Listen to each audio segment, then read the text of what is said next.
It'd be kind of wrong of me to tell you, children are designed to control and upset you.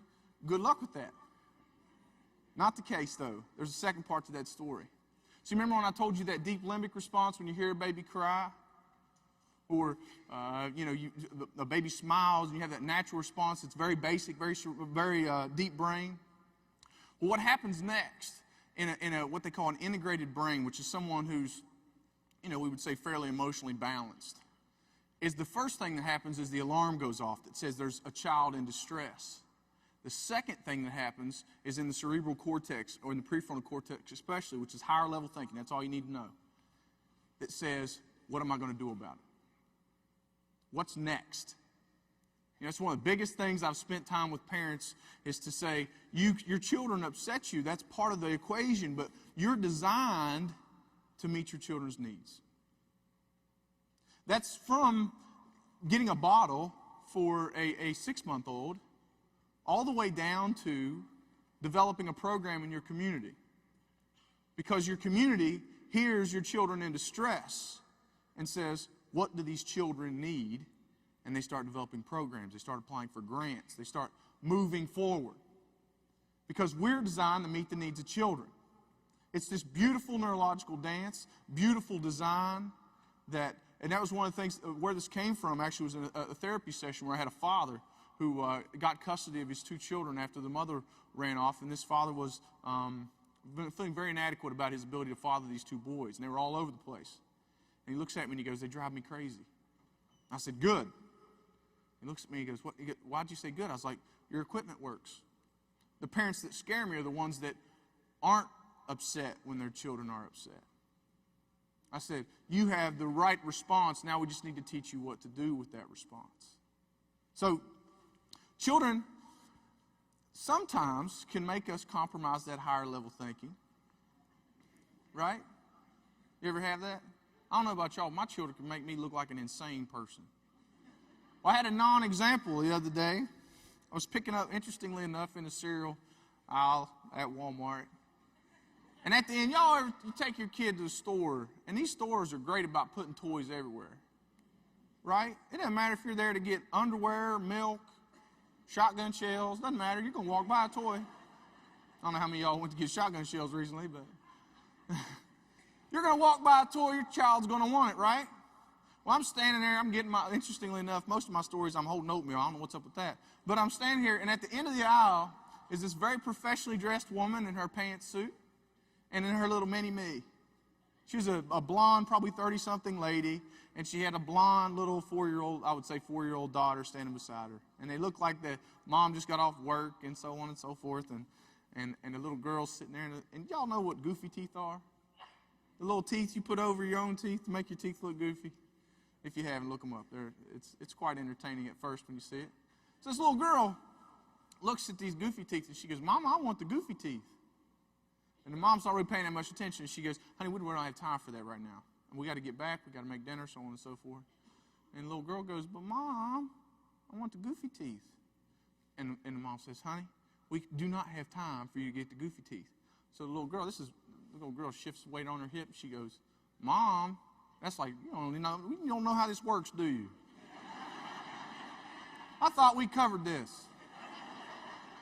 Because you know what's about to happen.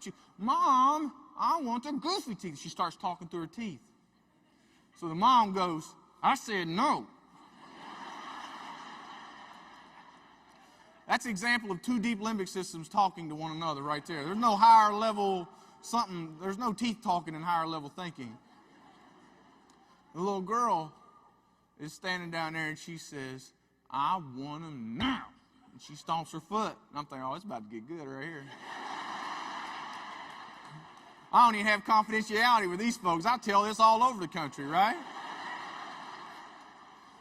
And the mom, standing beside her, looks at her and she goes, I said no. And she slaps her hands together. As soon as she slaps her hands together, the little girl goes, ah, and hits the floor. The goofy teeth go flying out in the major interstate region of the store. The girl's on the floor going, you don't love me, you're so mean. The mom, I mind you, a professional looking lady in a pantsuit, jumps over top of this 4-year-old going, I can't believe you're doing this to me right now. After all the toys you have at the house and all the poor little children that don't have toys. Now, I just want to say something real quick. You got to think about what you think the response to your intervention might be in a situation like that. The only expectation that mother could have had with that intervention was that child was going to get up and go, I cannot believe myself right now. Being all selfish. I didn't even think about those poor little children not having all goofy teeth. I want to go to the house and time out thinking about what I've done. That ain't happening. I'll tell you that right now.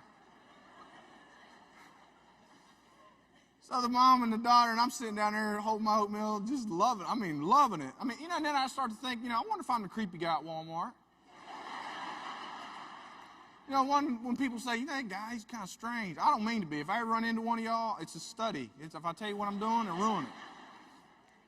So, the mom, she takes the situation under control, though. She steps over her child, walks over to the major interstate walking area, picks those goofy teeth up, crow hops, and throws them in the cart. B.F. Skinner just went like that, right? And she said, and I will spare you the profanity, because she did use profanity. She said, now get your A in the cart. And you'll never guess what that little girl did. She got her A in the cart.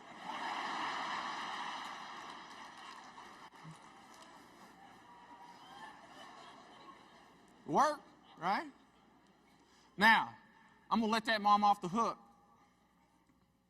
Because how many of you in this room have ever been the non-example in to work with your children or somebody else's? Raise your hand.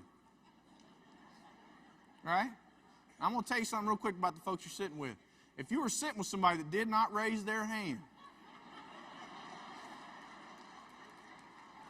do not leave your purse in your chair.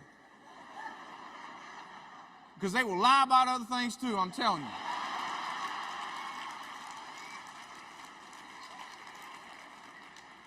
Because I used to believe when I first got into this field, because I was the behavior guy. That was my initial thing. I was the behavior guy. I dealt with behavior, man. Kids biting and kicking and all kinds. That's what I did. Kids didn't upset me. Then I had my kids. Kids upset me all the time now. It's natural, right? Now, what we do, though, when we are the non-example, because it is going to happen, it's going to happen fairly often, we remind ourselves of the two basic truths I just said. Children are designed to control and upset you, but you're designed to meet their needs. Now, I think what's so powerful for me, at least I can speak, I feel like what I do is aligned with why I'm here. I think my nature is to care and respond to children. And I know that the human mind and the human body, whether you believe we're here through creation, evolution, or dropped off by a comet, it does not matter. You can see that we are designed to respond to children, and you all are working in alignment with what you are naturally designed to do. You are designed to help children. And I think that speaks to the importance of what we do, because I think if we were put here, by whatever means you believe, to do what you do naturally, then how awesome is it that you get to do that, what you do professionally? Now, sometimes, yeah, absolutely.